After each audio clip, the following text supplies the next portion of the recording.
अब तक की कहानी में हमने क्या क्या देखा?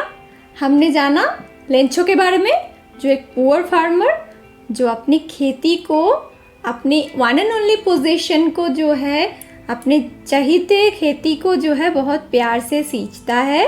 उसके अंदर जो है वो फसल उगा के उसके जो ऑलमोस्ट पके हुए फसल है उसको देखकर खुश होता है और जो है बरसात की उम्मीद करता है कि, और जो है प्रेडिक्ट भी करता है कि बरसात आने वाली है और ये बरसात हमारे लिए अगले दिन की, अगले टाइम की जो है फसल बहुत सही से देने वाले, जहाँ से हम जो है कुछ कमाएंगे, साल भर का हमारा जो है खर्चा उठ कर आएगा। ऐसा इस कहानी के जो प्रोटैगनिस्ट, जो पुअर फार्मर लेंचो, उसने ऐसा सपना देखा, उसने उसके हिसाब से जो है उम्मीद को पाला।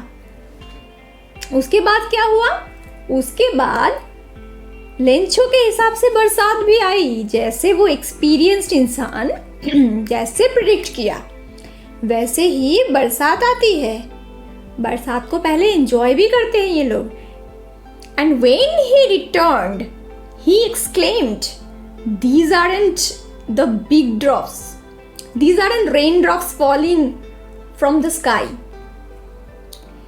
तो वो जब बरसात का मज़ा लेने के लिए, ड्रॉप्स को अपने शरीर में फील करने के लिए बाहर निकले थे, एक बारी बाहर गए और जब फिर वापस आए तो उन्होंने क्या कहा, उन्होंने कैसे उसको एक्सप्रेस किया? तो उन्होंने कहा ये जो ड्रॉप्स है, ये जो बरसात के छींटे हैं, ये सब सिर्फ बरसात के छींटे नहीं हैं, बारिश के बूंदे नहीं हैं। ये क्या है? तो these aren't raindrops falling from the sky, ये आसमान से गिरी हुई raindrops, only बरसात की बूंदे नहीं है। They are new coins, ये ना नए सिक्के जैसे है। The big drops are 10 cent pieces and little ones are 5s।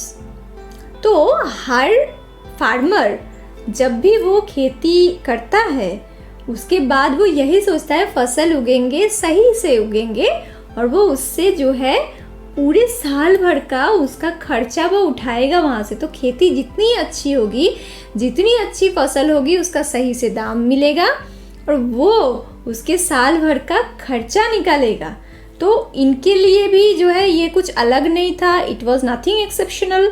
तो ये भी वही सोच रहे हैं। उन्होंने क्या कहा, ये बड़े बड़े बूंदे जो है ना वो 10 सेंट के पीसेस जैसे हैं। तो सेंट होता है जो मैक्सिकन रुपीज़ है उसका, जो उसको सेंट कहा जाता है। जैसे हमारे में अगर मान के चलो 10 रुपये का होता है, 5 रुपये का होता है, उनके अंदर जो है जैसे 10 सेंट बोला जाता है। 10 बड़े वाले जो है वो 10 सेंट के हैं और छोटे वाले जो है वो 5 सेंट के हैं। ऐसा उनको लगा, उनके एक्सप्रेशन से यही उन्होंने ये एक्सप्रेस किया, बहुत एक्साइटेड होके कि ये सिर्फ बूंदे नहीं है, ये हमारे लिए ना 10 सेंट के पीसेस है और 5 सेंट के पीसेस है, ऐसे गिर रहे हैं। विथ अ सैटिस्फाइड एक्सप्रेशन, बहुत ही संतोषजनक दृष्टि, बहुत ही संतोषजनक एक जो है एक्सप्रेशन दिया। कैसे? ही रिगार्डेड द फील्ड, अपने खेत को जो है सम्मान दर्शाता है, प्यार दर्शाता है उसके लिए। और of ripe corn with its flowers, जैसे हम पहले ही बता चुके हैं, जो है ऑलमोस्ट पके हुए फसल जिसके ऊपर फ्लावर्स के डॉट थे, उस खेती को उसने, क्योंकि इस खेती से ही उसको पैसे मिलने वाले हैं, तो लेंचो ने क्या किया, बड़े ही संतोषजनक दृष्टि से देखा और अपने खेत के ऊपर प्यार जताया, सम्मान जताया उसके लिए, क्योंकि यही उसकी रोजी रोटी है। तो उसने अपने खेत को सम्मान दर्शाया। But suddenly a strong wind began to blow and along with the rain very large hailstones began to fall। सब कुछ सही था, बारिश में जो है बारिश की बूंदों से सजी हुई अपनी खेत को वो देखा, उसको जो है बहुत सेटिस्फाइड हुआ कि जो है अभी ना हमें बहुत पैसे मिलने वाले हैं। 10 सेंट भी देख लिया बड़े बड़े बूंदों में, छोटे छोटे बूंदों में 5 सेंट्स को भी महसूस कर लिया। ऐसा उनको लगा कि अगले दिन का जो है प्रॉमिस है, ये सब हमें मिलने वाले हैं। लेकिन सब कुछ सही चल रहा था। उसके अंदर क्या गड़बड़ हुई? Suddenly a strong wind began to blow. अभी जो हल्की हवा थी वो नहीं है, अभी एक तेज हवा चलना शुरू हो गया। बहुत ही स्ट्रॉन्ग वाली विंड, एक तेज हवा चली। And along with the rain, very large hailstones began to fall. अब हवा तो जोर से चलना शुरू हुआ, उसके साथ साथ जो है बड़े बड़े शीला बर्फ के टुकड़े जो है उसके साथ साथ गिरना शुरू हुआ। हेलस्टोन्स गिरना शुरू हो गए। भारी बरसात, उसके साथ जो है बड़े बड़े हेलस्टोन्स गिरना शुरू, साथ में बहुत तेजी से तूफानी हवा स्टार्ट हो गया। अब क्या हुआ? These truly did resemble new silver coins. अभी तक वो 5 सेंट और 10 सेंट का बोल रहे थे, अभी जो हेलस्टोन्स बड़े बड़े गिरने लगे हैं, अभी वो सच में खेत के ऊपर ना सिल्वर कॉइन की तरह ही दिख रहे हैं। वो हेलस्टोन्स जो छोटे छोटे बर्फ के टुकड़े जैसे हेलस्टोन्स जो है वो अभी सिल्वर कॉइन के जैसे ही दिख रहे हैं। The boys exposing themselves to the rain. अब बच्चों को क्या पता है हेलस्टोन क्या कर रहा है या क्या कर सकता है? जो एक्सपीरियंस्ड आंखें हैं सिर्फ वही बता सकता है कि क्या होगा और क्या नहीं हो सकता है, क्या पॉसिबिलिटीज है। वो लेंचो को है एक्सपीरियंस। घर के बच्चे क्या किए, जब हेलस्टोन्स गिरना स्टार्ट हुए वो भाग के निकल गए, एक्साइटमेंट में भाग के निकल गए बाहर, खेत में गए और क्या किया? Exposing themselves to the rain, बारिश में वो निकल पड़े। Ran out to collect the frozen pearls, और वो भाग के वो फ्रोजन पर्ल्स, जैसे क्यों पर्ल्स बोला जा रहा है कि वो वाइट कलर के हैं, बर्फ के टुकड़े जैसे वाइट वाइट, तो फ्रोजन पर्ल्स बोला जा रहा है। जमे हुए मतलब ठंडे मोती के जैसे जो है उसको बताया गया है। तो फ्रोजन पर्ल्स उठाने के लिए, हेलस्टोन्स को उठाने के लिए बच्चे भाग के खेत में चले गए। It's really getting bad now. अब जो है एक्सपीरियंस फार्मर लेंचो अभी इसके अंदर जो है क्या देख पा रहा है? It's really getting bad now, अभी ये तो बहुत ख़राब होता जा रहा है। exclaimed the man. Who's the man? The man is here, that poor farmer Lencho, who is experienced enough. बहुत उसको ज्ञान है, बहुत उसको जो है एक्सपीरियंस है, वो इसमें जो है अभी इस बरसात और इस हेलस्टोन के अंदर क्या खराबी है वो देख पा रहा है। वो अभी से बोलने लगा है कि अब तो ये खराब होता जा रहा है। I hope it passes quickly. आशा करता हूं कि ये जल्दी से निकल जाए, ये थम जाए। अभी ये जो तेजी से हवा चलना और ये हेलस्टोन है, ये अगर जल्दी जल्दी बंद ना हो जाए, जल्दी खत्म ना हो, तो क्या हो सकता है? बहुत गलत हो सकता है, फसल रुइन हो सकते हैं। इसीलिए उन्होंने जो है ये सोचा बस जल्दी से जो है ये भयानक जो विंड चल रही है, हवा से चल रही है और जो हेलस्टोन्स गिरना शुरू हुए, बस ये बंद हो जाए बस। It did not pass quickly. लेकिन इंसान सोचता कुछ है और होता कुछ है। तो लेंचो के चाहने के बावजूद भी ये हेलस्टोन और ये स्टॉर्म जो है जल्दी पास नहीं होता है। For an hour, the hail rained on the house, the garden, the hillside, and the cornfield, on the whole valley. 1 घंटे भर से जो है ये हेलस्टोन, ये बरसात चलती रही उस घर के ऊपर, उस वैली, उस वादी के ऊपर, खेत के ऊपर, बस लगातार हेलस्टोन की बरसात चलती रही। The field was white, as if covered with salt. पूरी फील्ड वाइट हो चुकी थी, जैसे कि नमक से कवर किया गया हो, पूरी सफेद हुई पड़ी थी।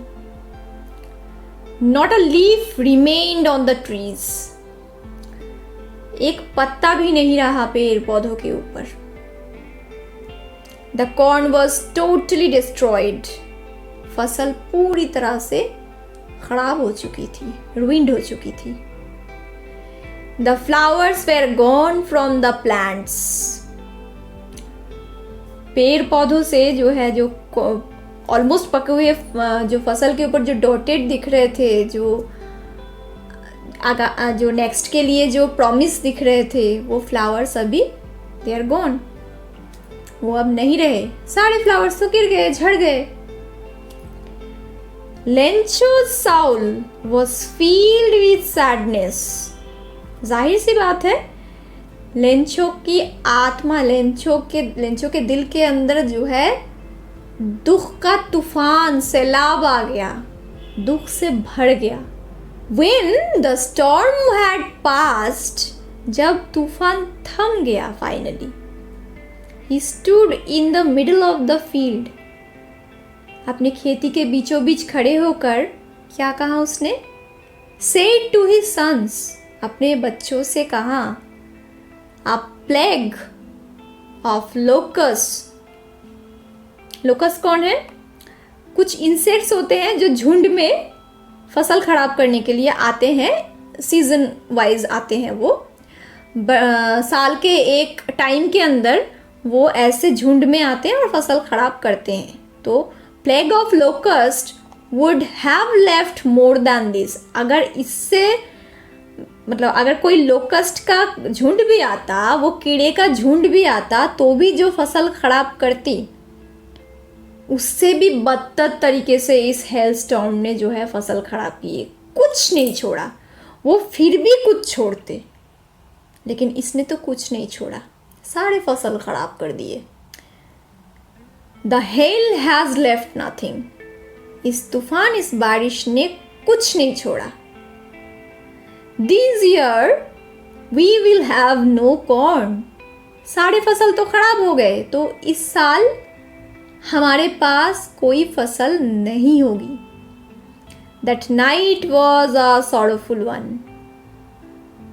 वो रात सच में बहुत दुखदायक रात थी। All our work for nothing. सब एक दूसरे से बात कर रहे थे।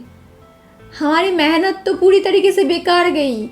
हम जो इतनी मेहनत किए, उसका रिजल्ट क्या निकला? कुछ नहीं। हमारे हाथ कुछ नहीं आया। There's no one who can help us. अब इस वक्त जो है और कोई हमारी मदद नहीं कर सकता। We'll all go hungry this year. हम सब ना इस साल भूखे रहेंगे, भूखे मरेंगे। तो जाहिर सी बात है, एक किसान परिवार जिसका इकलौती उम्मीद होती है उसकी खेती बाड़ी, उसका खेत, जहाँ पे अगर जो फसल वो उगाता है वो प्रॉमिसिंग फसल, जो आगे जाके सच में बहुत अच्छी फसल और बहुत अच्छी रिजल्ट देने वाली हो, अगर वो आंखों के सामने ऐसे एक घंटे की बारिश और तूफान में खराब हो जाए, तो उस फैमिली के ऊपर क्या बीत सकती है, उनके मन में क्या चल सकता है, उसी को जो है दर्शाया है लेखक ने। तो सॉरोफुल नाइट, जहाँ एक दूसरे से सब बातें कर रहे थे कि हमारे पास अभी कुछ नहीं रहेगा, कोई हमारी मदद के लिए नहीं है इस वक्त, और हमें ना भूखा मरना पड़ेगा शायद। तो ऐसे गुजर रही थी वो रात। आगे क्या होता है? क्या वो सच में भूखे मरे या लेंचो ने कोई बंदोबस्त किया? जानेंगे हम आगे। बढ़ते हैं कहानी की तरफ। तो सॉरोफुल नाइट बीती। आगे क्या हुआ? सब ने यही सोचा कि कोई अभी मदद करने वाला तो है नहीं, भूखे मरना है शायद, ऐसा सब ने एक दूसरे से कहा, फैमिली वाले ने। फिर एक ही चीज मन में थी, गरीब के मन में, गरीब फार्मर फैमिली के सदस्यों के मन में एक चीज और राज करती रही। किसने राज किया? वो है विश्वास, वो है आस्था। अभी इसी को हम जानेंगे कैसे जो है दर्शाया गया है इस आस्था को। But in the hearts of all who lived in that solitary house in the middle of the valley there was a single hope. अब उन्होंने तो सोच लिया, एक दूसरे से बात भी कर रहे थे कि कोई तो इस वक्त मदद करने वाला नहीं है, शायद इस साल हम भूखे मरने वाले हैं। लेकिन सबके मन में फिलहाल इतने फसल रुइन होने के बावजूद एक दूसरे से बात कर रहे थे कि प्रैक्टिकली सोचा जाए तो कोई नहीं है, हम शायद भूखे मरेंगे। अब तो एक ही उम्मीद बची है, सबके मन में एक ही आस्था, सबके मन में एक ही आशा की किरण है। वो कौन है? एक ही जो है मदद हमें मिल सकती है, वो है फ्रॉम गॉड, ईश्वर ऑलमाइटी से जो है हमें अब मदद मिल सकती है। ऐसा सबके मन में उस सॉलिटरी हाउस, जो उस वैली के अंदर इकलौते घर के अंदर जो है जितने जो वहाँ पे घर के लोग मौजूद थे, जितने उनके जो पर्सन थे, सबके मन में एक ही आस्था, एक ही विश्वास उस वक्त विराज कर रहा था। वो यही थी कि शायद भगवान से ही एकमात्र हेल्प मिल सकता है। एक ही होप, एक ही आशा, एक ही उम्मीद की किरण। तो क्या ऐसा होता है? क्या उनको ऐसी उनकी उम्मीद क्या कहीं ना कहीं जाके सच हो सकती है? होती है क्या यह सब? कुछ हो पाता है ऐसा कुछ? देखेंगे। तो क्या हुआ? किसी ने क्या कहा? डोंट बी सो अपसेट, इतना उदास मत होइए। Even though this seems like a total loss. हम जानते हैं ये जो है टोटल लॉस है, समूचा जो है खराब हो चुका है, पूरा हर तरीके से जो है अब रुइंड हो चुका है, फसल कुछ नहीं बचा। बहुत बड़ी वाली लॉस है ये, इसके अंदर कुछ नहीं बचा है। तो जाहिर सी बात है उसके अंदर कोई उम्मीद तो बचती नहीं है। लेकिन क्या कहा गया है? Don't be so upset. अब तो हम रो लिए, अब तो हम उदास हो लिए, लेकिन फिर भी कहा गया है ठीक है और उदास मत होइए। जानते हैं हम कि हमारे पास कुछ नहीं बचा है, इट्स अ टोटल लॉस, समूचा नुकसान हो चुका है। Remember, no one dies of hunger. तो याद रखना, कोई भूखा नहीं मरता। तो ये ना एक सोच, एक विश्वास है। जो लोग ईश्वर के ऊपर बहुत विश्वास रखते हैं उनका यही मतलब, सिर्फ इस फैमिली का नहीं, इस फैमिली के जरिए, इस फैमिली के बर्ताव के जरिए ये भी बताया गया कि हम, ये कहावत है, कोई भूखा नहीं मरता। ऐसा कहा जाता है जिस क्रिएटर ने हम सबको तैयार किया है, हम सबको बनाया है, जिन्होंने, उन्होंने जो है सबके रोजी रोटी का, सबके भूख मिटाने का इंतज़ाम भी उन्होंने ही कर रखा है। तो ये जो कहा गया है ये एक कहावत है कि कोई भूखा नहीं मरता। तो जिनके अंदर ये आस्था होती है वही लोग इस बिलीफ को बिलीव करते हैं, इस विश्वास के ऊपर विश्वास रखते हैं, आस्था रखते हैं कि कोई भूखा नहीं मरता, क्योंकि सबसे ऊपर जो बैठा हुआ है वो है ईश्वर, और वो कभी किसी को अपने जिनको वो क्रिएट कर चुके हैं उनमें से किसी को भी वो भूखा मरने नहीं देते हैं। तो उस बिलीफ को ही यहाँ पे दर्शाया गया है। रिमेंबर, याद रखना, कोई भूखा नहीं मरता है।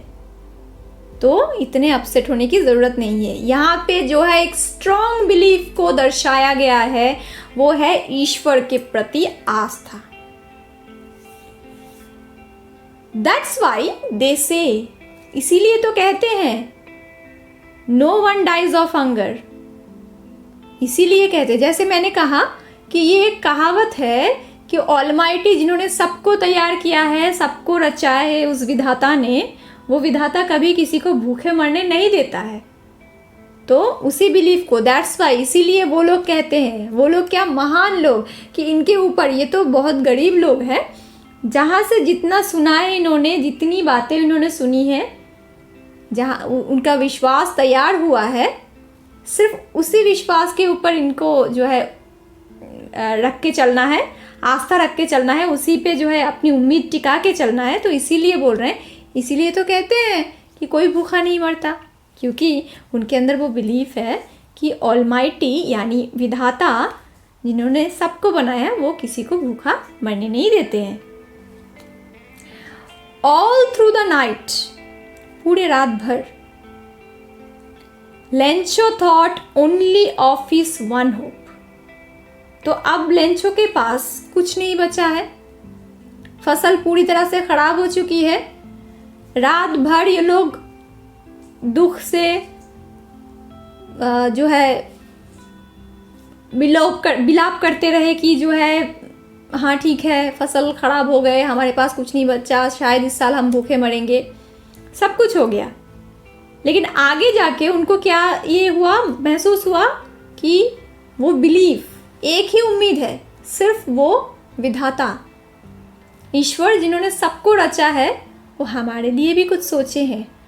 तो इस विपत्ति से अभी जो है वही निकाल सकते हैं।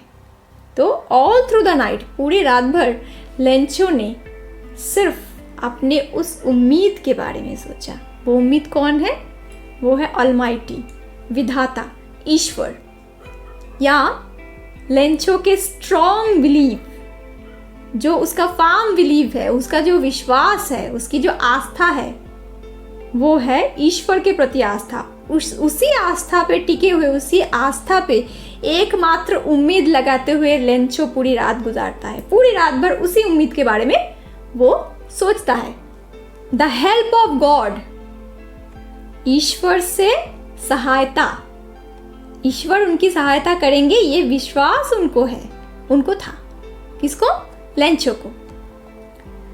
Whose eyes, as he had been instructed, see everything, even what is deep in one's conscience.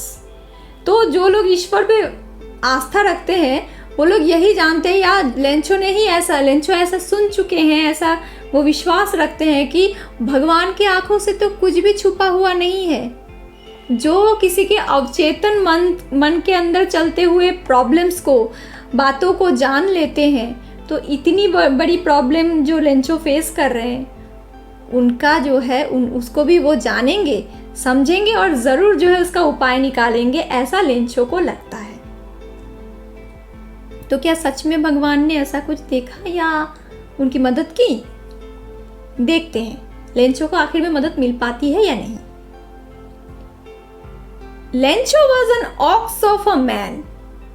Usually Lencho जो है एक मतलब बहुत मेहनती, जैसे हम बोल सकते हैं एक सांड की तरह बहुत मेहनत करने वाले एक इंसान है। बहुत जैसे उसके ज़िंदगी में सिर्फ मेहनत ही मेहनत है। वो एक ऑक्स की तरह मेहनत कर सकता है, दिन भर बहुत मेहनत कर सकता है, ऐसे वाले एक फार्मर, एक इंसान।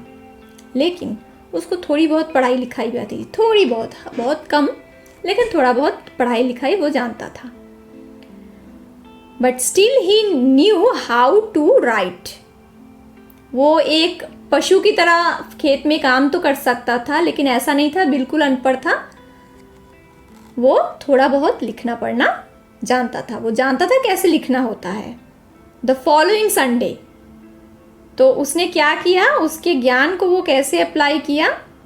द फॉलोइंग संडे, अगले रविवार को, एट डे ब्रेक, जब दिन का खात्मा होता है, he began to write a letter which he himself would carry to town. तो एक लेटर लिखता है और खुद जो है अपने साथ लेकर जो है शहर तक जाता है। And place in the mail, वो इसको मेल बॉक्स में डाल देता है। इट वॉज नथिंग, तो जो उसने डाला वो क्या था? तो it was nothing less than a letter to God. तो कुछ कुछ और नहीं था, ये था भगवान को लिखी हुई लेंचो की चिट्ठी। तो भगवान का तो कोई एड्रेस तो हमें पता नहीं है, क्या लेंचो को मालूम था भगवान जी के कोई एड्रेस होता है? अगर नहीं होता है किसी के पास, तो लेंचो ने किस एड्रेस पे जो है भगवान जी को चिट्ठी लिख डाली। लेंचो को तो बहुत कुछ नहीं आता था, थोड़ी बहुत लिखाई पढ़ाई उसको आती थी, उसी से जो है उसने लिखा। अच्छा, एक और बात है, क्या भगवान जी को लिखी हुई चिट्ठी भगवान जी के पास पहुंचता भी है? लेंचो ने कौन सा एड्रेस दिया होगा अपनी चिट्ठी पे? देखें, हम जरूर देखते हैं। तो लेंचो ने चिट्ठी लिखी, जितना वो लिखाई पढ़ाई जानता था उसके अंदर वो चिट्ठी लिख डाला, और उसी चिट्ठी को हाथ में लेकर वो टाउन तक गया, शहर तक गया, और वहाँ पे जो है मेल बॉक्स में ड्रॉप किया। अभी ये देखना है उसने जो मेल बॉक्स में ड्रॉप किया उसके अंदर वो एड्रेस क्या लिखा, क्योंकि बिना एड्रेस के तो चिट्ठी पहुँचने वाली है नहीं। और अगर वो एड्रेस दिया भी है तो क्या उसके अंदर उसको एड्रेस मालूम है कि जो है भगवान जी का एड्रेस क्या होता है? अगर एड्रेस मालूम नहीं है तो किस एड्रेस पे लिखा होगा? और अगर मालूम है तो क्या भगवान जी के पास वो लेटर पहुंचता है? वही है आगे की कहानी, तो हम जानेंगे इसके बारे में।